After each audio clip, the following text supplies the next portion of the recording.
Imagine meeting someone who never feels guilty after lying.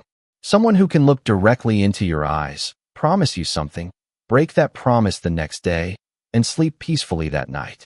Not because they enjoy hurting people, but because their brain may not process emotions the same way yours does.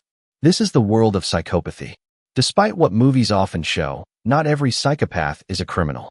Many have jobs, families, friends. Some live completely ordinary lives. So what actually goes on inside their mind? The answer begins with one simple question. What if your brain barely experienced fear? For most people, fear acts like an alarm system. It warns you before you take a dangerous risk. It makes you think twice before breaking the law. It reminds you of the consequences of your actions. But studies suggest that people with high psychopathic traits often show reduced activity in the amygdala, a part of the brain involved in processing fear and emotional learning. Imagine touching a hot stove. You immediately pull your hand away because your brain remembers the pain. Now imagine your brain never fully learned that lesson. You'd probably keep taking risks that other people would avoid. That's exactly what researchers often observe. Psychopaths aren't necessarily fearless. They simply experience fear differently. This difference can make them appear unusually calm during situations that make most people panic. A high-speed car chase, a dangerous business decision, even being confronted by someone. While others become overwhelmed by emotion, they often remain surprisingly composed. But the biggest difference isn't fear. It's empathy. Most people experience emotional empathy. When you see someone crying, your brain automatically mirrors some of their emotions. You don't just understand their sadness. You actually feel uncomfortable because they're hurting. That's why seeing someone in pain can make your chest feel heavy. Or why watching an emotional movie can bring tears to your eyes. For someone with strong psychopathic traits, that emotional response is often much weaker. They can recognize that someone is sad. They understand what's happening, but they may not emotionally experience that sadness themselves. Psychologists call this the difference between cognitive empathy and emotional empathy. Cognitive empathy is understanding what another person feels. Emotional empathy is actually sharing a part of that feeling. Many psychopaths have the first, but significantly less of the second. And that changes almost every social interaction they have. But here's where it becomes even more fascinating. If they don't emotionally connect with people the way most of us do, how can some psychopaths be so charming?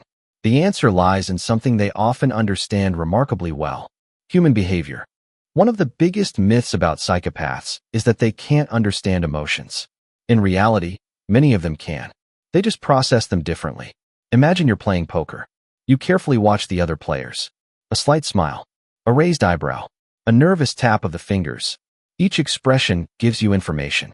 Now imagine treating almost every conversation like that. Instead of emotionally connecting with people, you're analyzing them. Research suggests that many people with high psychopathic traits are surprisingly good at reading facial expressions, body language, and tone of voice. Not because they feel what others feel, but because they've learned that emotions are predictable, and predictable people are easier to influence. This is one reason some psychopaths appear incredibly charming. They know exactly what to say, when to smile, when to compliment someone, when to appear confident. To most people, charm creates trust. But for a psychopath, charm can simply be another tool. Of course, not every psychopath manipulates others. But when manipulation does happen, it's often calculated rather than emotional. Another surprising characteristic is their relationship with guilt. Think about the last time you accidentally hurt someone's feelings. Even after apologizing, you probably replayed the conversation in your mind. You wondered if you should have said something differently. That's guilt. It's your brain encouraging you to protect relationships. People with strong psychopathic traits often experience much less of it. That doesn't mean they don't know the difference between right and wrong. Most do. The difference is that knowing something is wrong isn't always accompanied by the emotional discomfort that stops most people from doing it. This also explains why punishment doesn't always change their behavior. For many people, the fear of consequences is enough to prevent risky decisions. But if fear and guilt are weaker, the consequences carry emotional emotional weight. As a result, psychopaths are often more willing to take risks. Fast driving, high-stakes gambling, dangerous business decisions, breaking rules that others wouldn't dare to break. Interestingly, this doesn't always lead to crime. Some researchers believe these same traits can also be found in successful surgeons, military personnel, emergency responders, and business executives. In those environments, remaining calm under pressure and making decisions without being overwhelmed by emotion can actually be an advantage. So, psychopathy isn't simply about being evil. It's a different way of processing emotions, risk, and social situations. But there's one question that scientists have been trying to answer for decades. If psychopaths understand the rules, and often understand other people's emotions, why do some still choose to hurt others without remorse? The answer may lie in the way their brains value reward over consequence. So, are psychopaths born this way? Or do they become this way? The answer isn't as simple as choosing one or the other.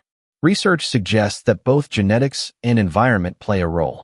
Some people are born with brain differences that affect how they process fear, empathy, and rewards. But childhood experiences, trauma, neglect, and family environment can also influence how these traits develop. No single factor creates a psychopath. It's usually a combination. Another common misconception is that psychopaths are always violent. In reality, most people with psychopathic traits never become serial killers or violent criminals. Movies often portray psychopaths as murderers because it's dramatic. Science paints a very different picture. Many psychopaths live ordinary lives. Some become entrepreneurs. Some work in finance. Some become lawyers, executives, or politicians. It's a complex pattern of personality traits that changes how some people experience fear, empathy, guilt, and human relationships. And perhaps the most fascinating question isn't, can a psychopath understand your emotions? It's, if they understand them perfectly, but don't feel them, how would you ever know the difference?